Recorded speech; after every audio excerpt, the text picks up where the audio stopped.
Radhe Krishna Radhe, Radhe Krishna Radhe, Jai Radhe Krishna Radhe, Radhe Krishna Radhe, Radhe Krishna Radhe Krishna Radhe Krishna Radhe, Radhe Krishna Radhe Krishna Radhe Krishna Radhe. Her mind is creating so many thoughts. Some of them are nice thoughts towards the baby, my darling, etc. And the monkey mind created a stray thought. What if I were to lift her and slam her? If she had not paid attention to the thought, the next moment it would have disappeared. But she started paying attention. Oh my God, I thought like this. Hey, Bhagavan. Now the thought only got more energized and stronger and stronger and stronger. And until she is unable to pull it out of her mind. And that is when she is feeling harassed and she came to me. I said, look, Deviji, you are not thinking this thought. Your mind is thinking. That is why our scriptures talk of Sakshi Bhav, witness consciousness. You witness your mind, you don't have to identify with it. Now the same thing is being pulled into the West. Mindfulness. The mindfulness is a very popular spiritual technique. Why? Because it doesn't require any belief in the nature of the self and the nature of God. You just watch your thoughts, mindfulness. But, intellectuals, academia, etc., they find this is digestible.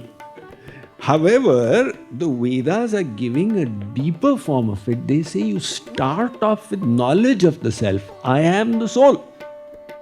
Now try and watch your thoughts. You don't have to accept every thought that the mind offers. The mind says, I am not feeling inspired. Says, Swamiji, nowadays I am not inspired. Arey Baba, you are becoming a slave of your mind. Shree Krishna says, make the mind your servant. The person who is moody is in the deepest problem. Because 5 minutes the mood is up and 5 minutes the mood is down. So now I am feeling up in the sky, now I am feeling down in the dumps. The idea is not to listen to the mind, but to make the mind listen to you. So that will come later. The first step is that you see the gap between you and the mind. And then you start surfing the mind. Just like people do surfing on the ocean. Below are all the waves. And the surfer is riding smoothly. So likewise, the moment you can start creating that Sakshi Bhav, then you are no longer obliged to accept any nonsense that the untrained mind wishes to present to you.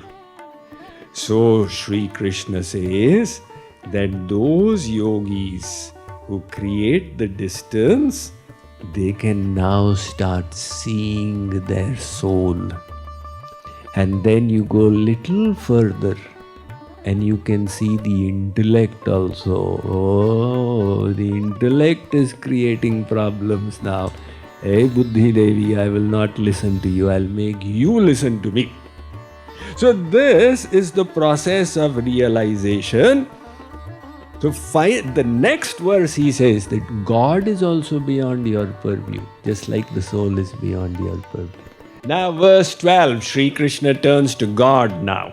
Yada ditya gatam tejo. Yada dityam gatam tejo.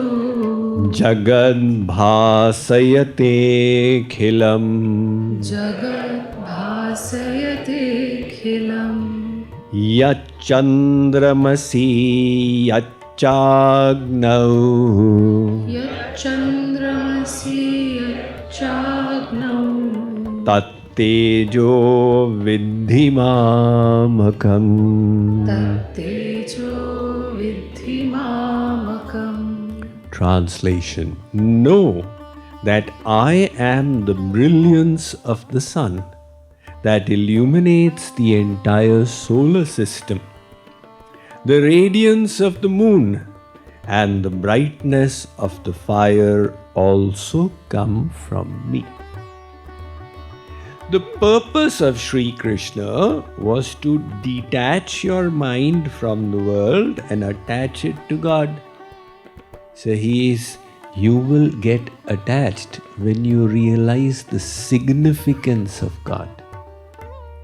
When you realize how significant your family members are, you become attached to them. For you, it's significant for you. So if you want to attach your mind to God, the significance of His personality will be very helpful. So he's saying that sun out there, which has got like a million, the energy of 1 million nuclear plants is being released at every moment. Now that is not a mere chance. He says, I am the power behind it. The moon, which is lighting up the night sky, is not just a mere chance event. It is placed there by God so that poets can wax eloquent, about the glory of the moon, etc. So the world is arranged by God. When I was just entered IIT in 1977, a Nobel Prize winner came along to give a lecture. He was traveling around. And I was like 17-year-old. I went to listen and I didn't understand what he was saying. It all went over my head.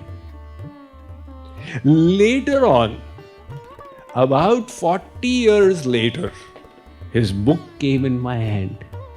By then I'd become wiser. This prize winner's name was George Wald. And the book he had written was The Universe That Breeds Life. And he had made a very strong case out there for the existence of God. He said, just look. This world has got innumerable physical attributes.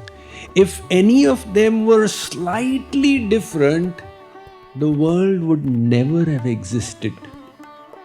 Like, for example, he says that consider the H2O molecule of water. It is essential for life as we know it. Without water, life is not possible. Yet this H2O is also the most interesting molecule, because everything, when you cool it, it becomes heavier and heavier, and so does water until it reaches 4 degrees centigrade. And then it behaves so astonishingly that it starts expanding until when it freezes, ice is lighter than water. And that is why in the winters, while the lake freezes, life continues to exist below. If water had behaved like any of the other materials in creation, then ice would have sunk to the bottom and the whole lake would have frozen to finish all aquatic life. Also, water has a very high heat capacity. 10 times that of land and metals, etc. And this is what causes the rain clouds to come over and the water cycle continues. And then he says you go into the atoms. Within the atom is the electron, the proton, and the neutron. Now, the electron is about 1/2000th the weight of the proton. That is how light the electron is compared to the proton. Although numerically their charge is absolutely equal. One is plus and one is minus. But numerically the charge of the electron and proton is equal, even though they are independent particles. He says if there had been a slight difference, all matter would have been charged. And because like charges repel, the universe would have repelled itself into disintegration. And he says, how come it is equal? This question becomes more intriguing when you realize the proton is not one entity. It consists of 3 quarks. In the 1950s, John King from MIT studied this fact that maybe there's a little difference. But he finally concluded that they are absolutely equal. And although they are equal in charge, the proton is so heavy, so while the electron keeps rotating round and round, the atom remains stationary. And if the proton's weight was somewhere of the order of the electron, they would have rotated around each other and all matter would have become fluid and the universe would not have existed. See, he says so many physical attributes are there. If you think of it, you'll say, look, the miracle of God is happening in every atom of creation. But some people will say, no, this is by chance. This all happened, there was a bang and it happened by chance. So, we can dismiss things. There's a story that I've related a few years ago from the early 1980s. A cardiologist used to work, a neurologist used to work in Breach Candy, famous hospital of Mumbai. And a neurology world conference was taking place in Kolkata. In the conference, they had selected this neurologist, Dr. Prasad of Breach Candy, to honor him. And they had invited him to present a little paper and receive the commendation. He started off, his flight took off from Mumbai for Kolkata. But the plane developed engine problems and pilot had to do a force landing, before Kolkata at Jamshedpur, in what is today's Jharkhand. So when he landed at Jamshedpur, it was 5 o'clock and he tried to inquire if there was an evening flight which could take him to Kolkata, because next day was his program at the World Neurology Convention. They said, this Jamshedpur, Tata Nagar is a small airport, we don't have any night flights to Kolkata. So he said, what to do? They said, you can take a taxi for 5 hours from here. He said, well and good. Now by the time the taxi was arranged, another 2 hours went by. And he started off. In between is the forest of Jharkhand. And the forest gets denser, and in those days the roads were also bad. And to top it all, heavy rain started. Now the cars in those days also were little, when the rain, little water would go into the distributor and the car would be stuck. So his car got stuck in a little hamlet of a village just outside a hut. And by then, it was already 9 o'clock. It was pitch dark. He said, what to do now? Let me find out from this hut. He knocked on the door and he said, do you have a phone? I need the phone and call a taxi from Kolkata. So the lady who came to receive on the door, she said, we don't have a phone. This is a village. But you can come in, we'll offer you a hot tea. That was a tempting idea. He came in. And they said, while the tea is being prepared, we were just about to do our night puja. Would you like to join us? Dr. Prasad said that I don't believe in God. And the lady said, you don't believe in God? Now for a villager, that kind of statement is shocking. You don't believe in God? Now how do you think the rain is falling? He said, how do you don't know physics? It's all coming like this water vapor is evaporating, etc.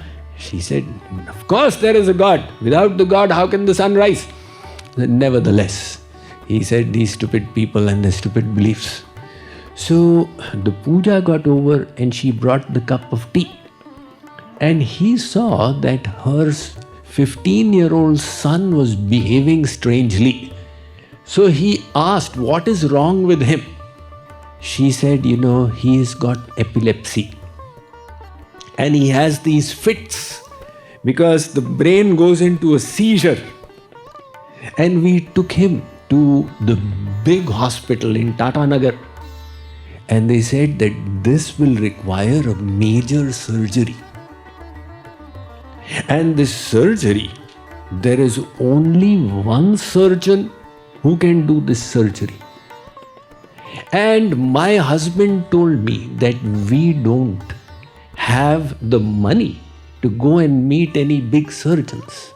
And this surgeon resides in Mumbai.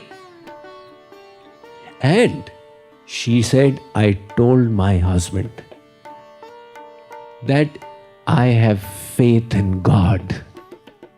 And if God wants, the solution will come and knock on our door.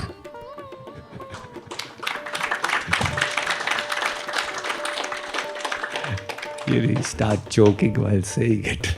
So, Dr. Prasad remembered the events of the day, how his flight got into trouble, how they did a forced landing at Tata Nagar, and how the taxi got stranded in front of the lady's house.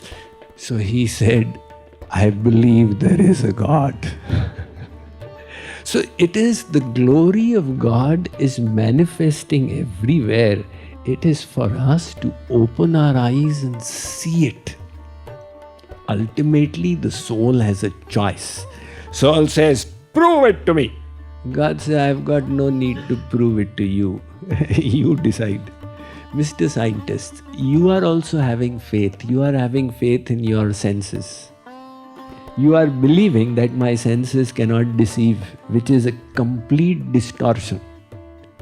You are having faith in your sense of logic. Ultimately, logic is the mind has got that logical structure. How do you know your logical structure may be completely wrong? So there is always a leap of faith. And we are just choosing to have faith in the Bhagavad Gita.